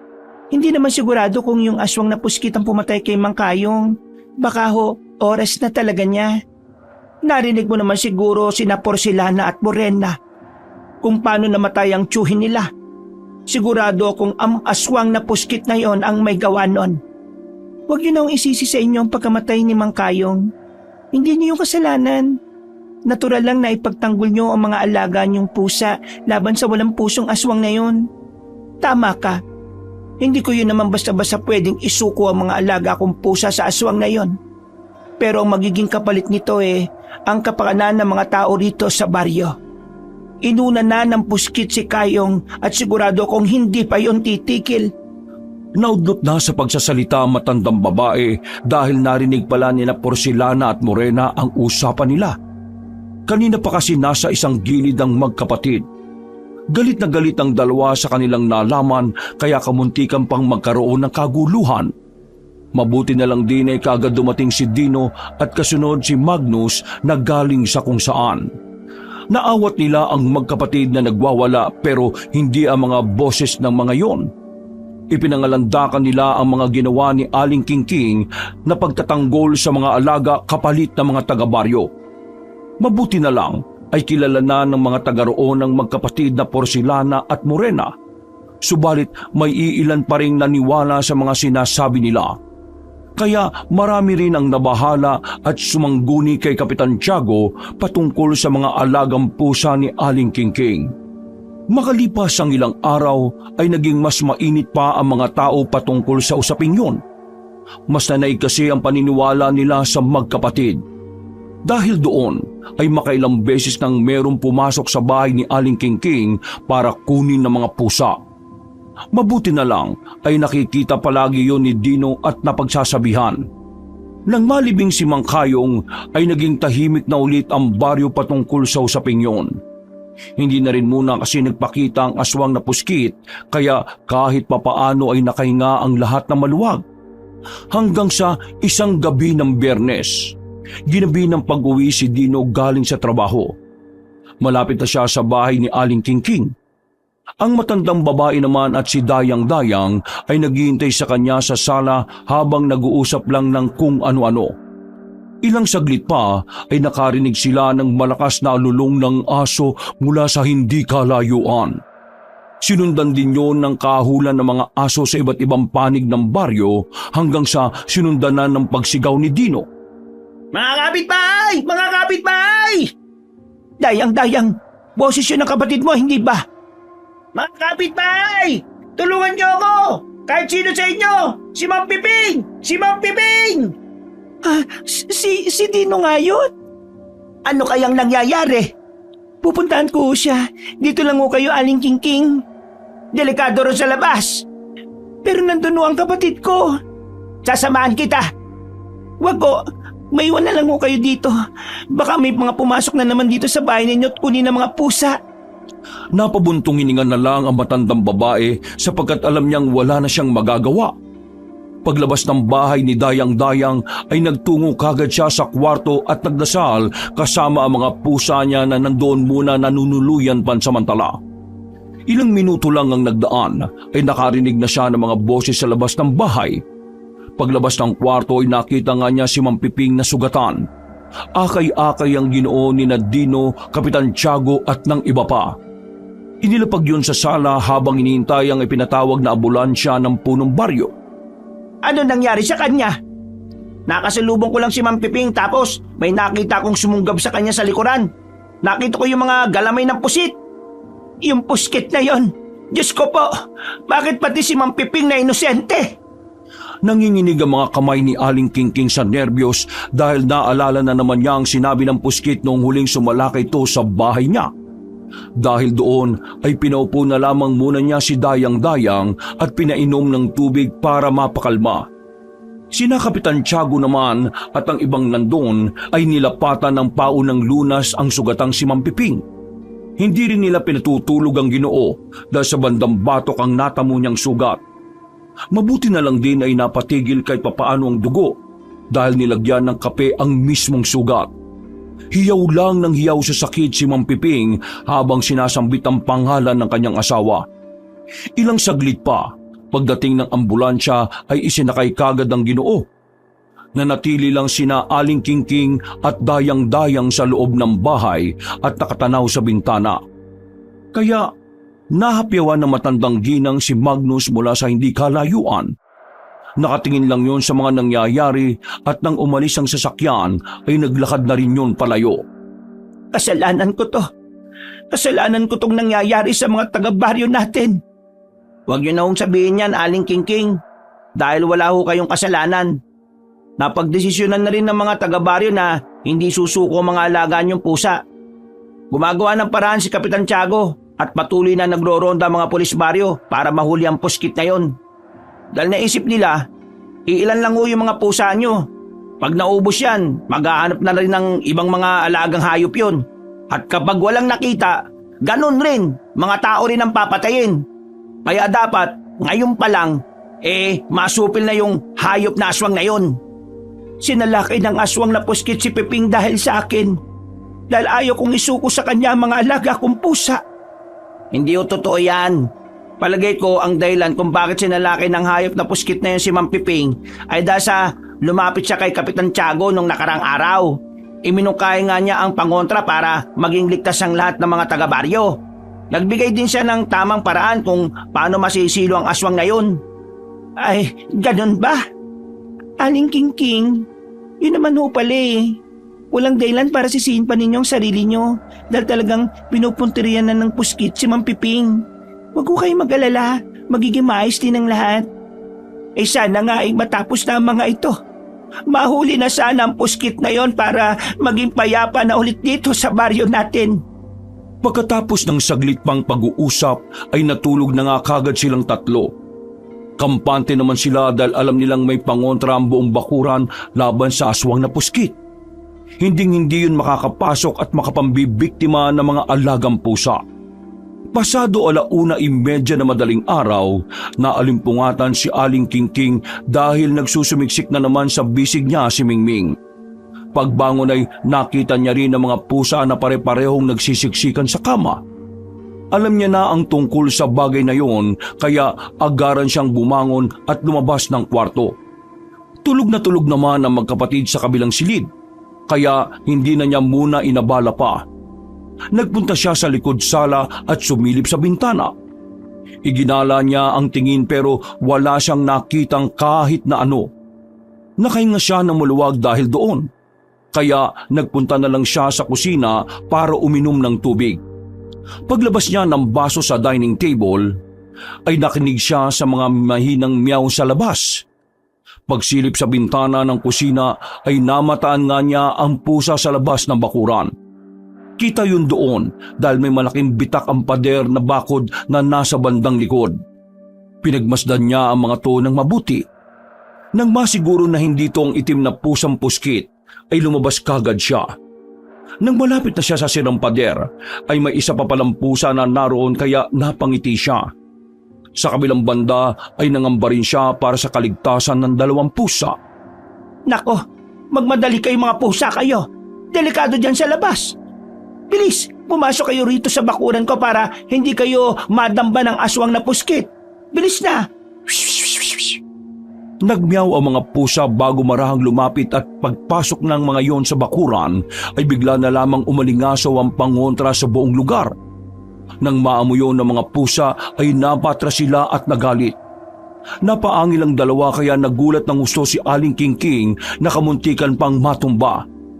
Mabuti na lang ay nakahawak siya sa gilid ng kulungan ng pusa. At ang nasa labas na mga ligaw na pusa ay ganun na lang ang pagkagimbal na matandang babae dahil unti-unting nagpalit ng anyo ang mga ito. Mula sa pagiging maamong pusa ay nagkaroon sila ng paa at kamay ng tao, pero ang muka ay mabalahibo pa rin. Mahalata mo lang na tao dahil sa hugis ng mga mata. Katulad din ng mga to ang nangyari sa isang puskit na nagpalit ng anyo nung nakita nila noong nakaraang gabi. Mahalata ring mga babae ang mga yon gawa ng sa dibdib nila at mahabang buhok.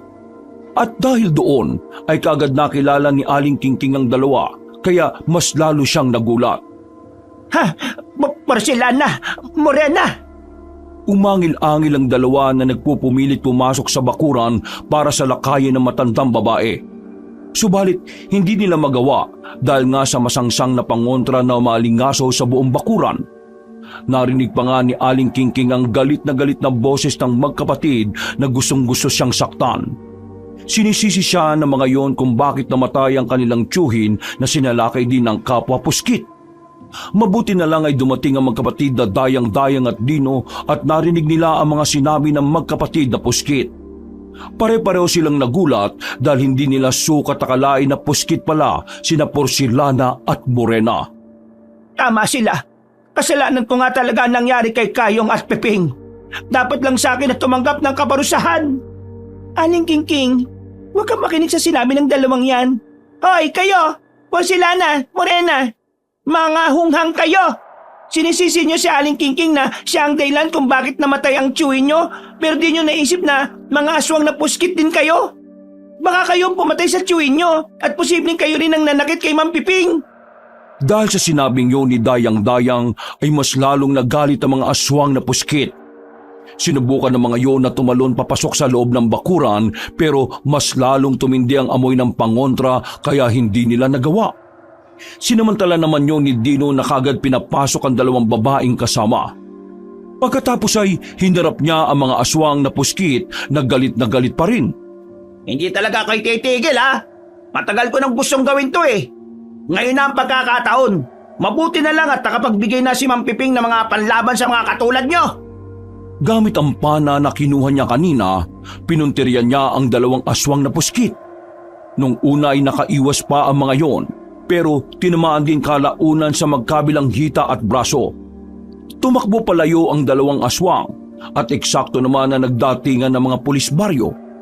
Nandun sila tumakbo sa kakauyan! Madali kayo! Sumama si Dino sa paghunting sa magkapatid na puskit, habang sina Aling Kingking at Dayang-Dayang naman ay naiwan lang sa bakuran at naghihintay. Ilang saglit pa, habang nasa sala sila at naghihintay, ay nakarinig sila ng nakakakilabot na ungol sa labas ng bakuran. Nataranta rin bigla ang mga pusa at nagtakbuhan papunta sa kwarto na matandang babae. Pagsilip nila sa bintana ay nakita nga nila ang lalaking puskit na nakatayo sa tapat ng gate sa labas ng bahay. Muling umalingasaw ang pangontra kaya umatras yun na halata pa rin ang galit. Itigil mo na tong ginagawa mo! Maawa ka sa mga tao! Maawa ka sa mga hayop! Sa ibang baryo ka na lang manggulo! Pakiusap lang! Tahimik ang lugar namin at mayapa! Huwag mo na kaming guluhin pa dahil hindi ka na makakapambiktima pa! May mga pangontra na ang mga taga-baryo laban sa'yo! Dahil ayaw mong gawin ang gusto ko, iisa-isay ko na lang ang mga taga-baryo. Kung meron silang inihandang pangontra laban sa akin, gagawin ko na lang sila mga katulad ko na isang puskit. Hindi magtatagal, ang lugar na to ay magiging balwarte ng mga aswang na puskit at wala na kayong magagawa. Subukan mo! Hindi na kami matatakot sa'yo! Hindi mo magagawa ang gusto mo dahil hindi mananaig ang kasamaan laban sa kabutihan! Tingnan natin! Nagsisimula pa lang ang pag-asik ko ng lagim. Bubuhayin ko ulit at pararamihin ng mga angka ng mga puskit. Umanda kayo dahil malapit na ako magtagumpay! Pagkatapos sabihin yun ng aswang, ay isang malakas na sigaw ng babae ang umalingaw-ngaw mula sa hindi kalayuan. Napabaling ng tingin doon sina Aling Kingking at Dayang-Dayang at pagbaling nila ulit sa tapat ng gate sa labas ay wala na ang lalaking puskit. Napa-sign of the cross na lang sila pareho dahil sa takot sa mga sinabi ng nasabing halimaw. At habang naghihintay ay nagdasal na lang sila na maging ligtas ang lahat ng mga tumutugi sa mga puskit. Nagumpukan din ang mga pusa na parabang nakikisa sa kanilang panalangin. Mga bandang 3:00 na madaling araw nang makabalik si Dino sa bahay. Puno ng putik ang katawan ng lalaki at halatang pagod na pagod siya sa nangyari. Kaya pinaglinis muna nila ng katawan ng lalaki at pagkatapos ay nagpahinga na muna sila lahat. Pagsikat ng araw, habang nag-aalmusal ay yung kagad ang naging usapan nilang tatlo sa kusina. Kasalukuyan na ho ngayong nasa kulungan ng tanggapan ng baryo si Morena. Pero si Porcelana, bago namin makuha biglang dumating yung lalaking puskit at kinuha siya. Diyos ko po, baka mangyari ang sinasabi ng puskit na yun na pararamihin niya ulit ang angka ng mga aswang na puskit. Anong ibig niyong sabihin na sinabi ng lalaking puskit, Aling Kingking? Habang tinutugis niyo sina Porcelana at Morena, nagpunta dito yung lalaking puskit. Nakakatakot ang mga sinabi niya. Gagawin niya raw na balwarte ng mga puskit ang baryo natin. Huwag naman nawa mangyari yon. Wag ko kayong mag-alala dahil sigurado kong hindi pa yung tulutan ni Kapitan Tiago na mangyari yon. Mamaya ho pupuntahan namin si Mang Piping sa ospital. Lalabas na raw kasi siya at ang sabi niya, ituturo niya ang paggawa ng pangontra laban sa puskit.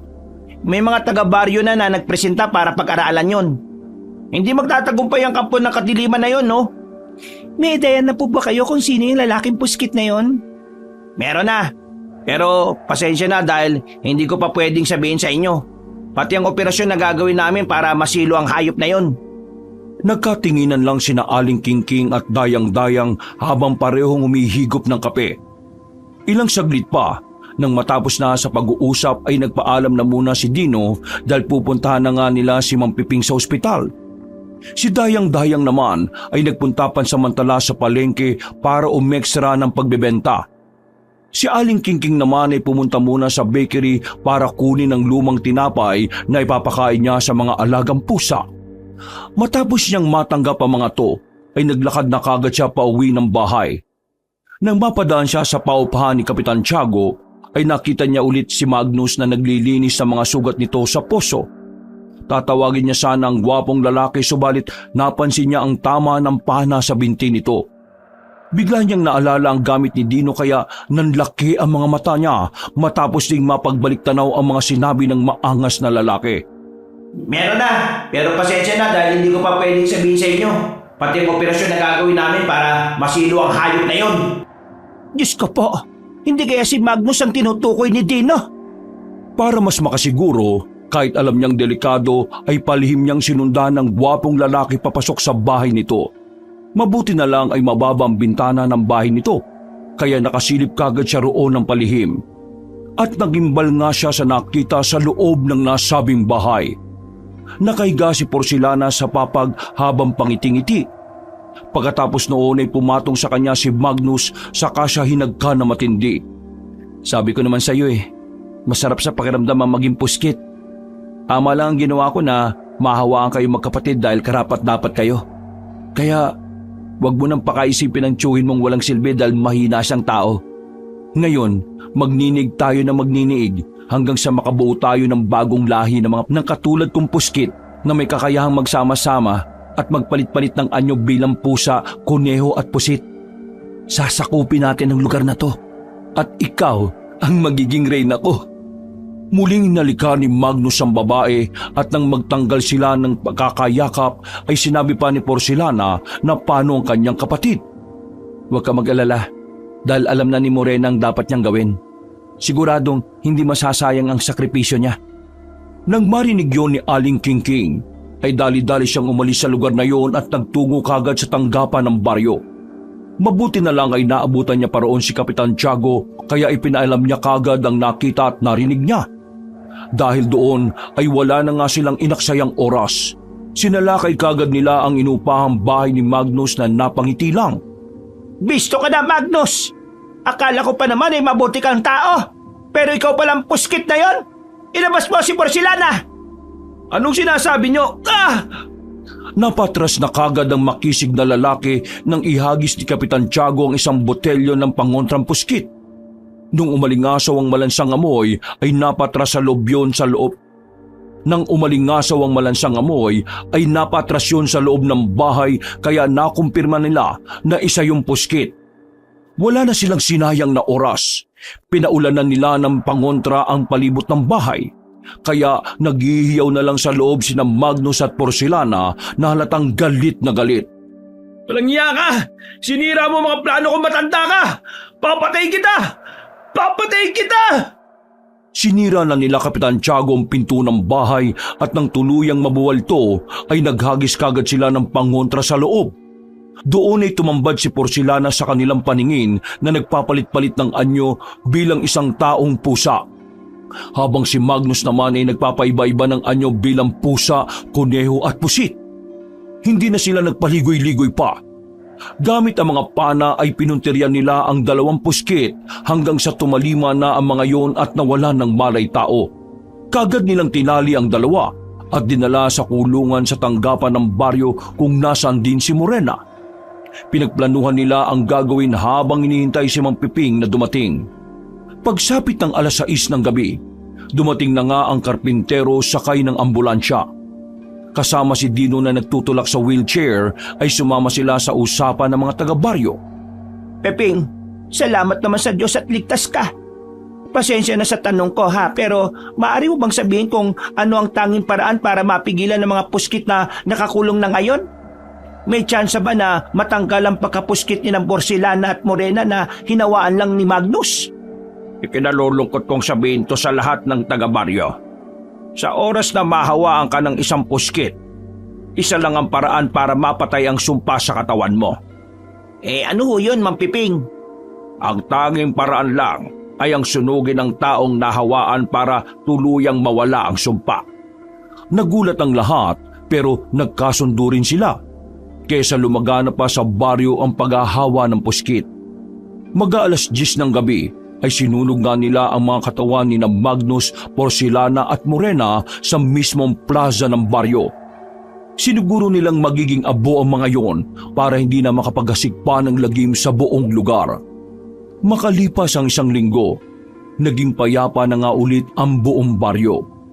Naging malaya na ulit ang mga pusa ni Aling Kingking at nawala na rin ang takot sa mga mamamayan.